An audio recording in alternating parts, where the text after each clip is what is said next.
குருநாகலில் இருந்து கதிர்காமம் நோக்கி பயணித்த இலங்கை போக்குவரத்து சபைக்கு சொந்தமான பஸ் ஒன்றை விபத்துக்குள்ளாகியுள்ளது. பள்ளத்தில் வீழ்ந்த பஸ்ஸில் இருந்தவர்களை மீட்பதற்கு பாரிய முயற்சிகளை மேற்கொள்ள நேரிட்டதாக போலீசார் தெரிவித்துள்ளனர். இந்த விபத்து தொடர்பில் விசாரணைகளை மேற்கொள்வதற்காக விசேட குழு ஒன்று கரண்டியல்ல பகுதிக்கு அனுப்பி வைக்கப்பட்டுள்ளதாகவும் இலங்கை போக்குவரத்து சபை தெரிவித்துள்ளது. விபத்தில் பஸ்ஸின் சாரதியும் பலத்த காயமடைந்துள்ளதாக இலங்கை போக்குவரத்து சபை குறிப்பிட்டுள்ளது. விபத்தில் காயமடைந்த சிலர் நுவரெலியா வைத்தியசாலைக்கு கொண்டு வரப்பட்டுள்ளதாக அங்கிருக்கும் எமது செய்தியாளர் தெரிவித்தார்.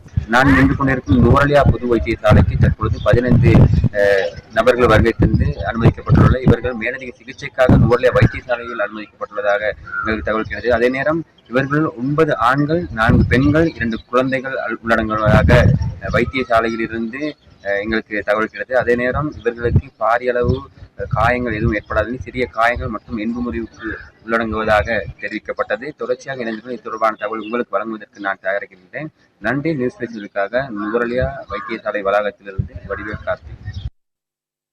கொத்மலை போலீஸ் பிரிவுக்குட்பட்ட தவளந்தென்ன கரண்டியல்ல எனும் பகுதியில் இன்று அதிகாலை கதிர்காமத்திலிருந்து குருநாகலை நோக்கி பயணித்த இலங்கை போக்குவரத்து சபைக்கு சொந்தமான பஸ் வண்டி ஒன்று இன்று தவளந்தென்ன கரண்டியல்ல பகுதியில் பாரிய பள்ளத்தில் சரிந்து போன காரணத்தினால் பஸ்ஸில் பயணித்த அதிகமானவர்களுக்கு காயங்களுக்குள்ளாகி அதில் உள்ளவர்கள் உயிரிழந்த நிலைமையும் இங்கு காணப்படுகின்றது. தற்போதைய சூழ்நிலையில் அரச போக்குவரத்து சபை பஸ் வண்டி முழுமையாக சேதமாகி அந்த பஸ் வண்டிக்குள் உள்ளே அதிகமானவர்கள் காயங்களுக்குள்ளாகியும் இறந்த நிலையிலும் உள்ளே இருப்பதை எம்மால் இங்கு காணக்கூடியதாக உள்ளது.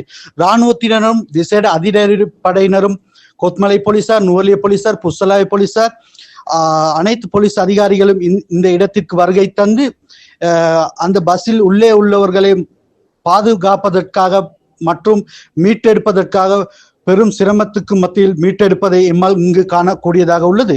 நியூஸ் ஃபர்ஸ்ட் செய்திகளுக்காக தவளந்தென்ன கரண்டியல்ல பகுதியிலிருந்து செல்வராஜ் லோகேஸ்வரன்.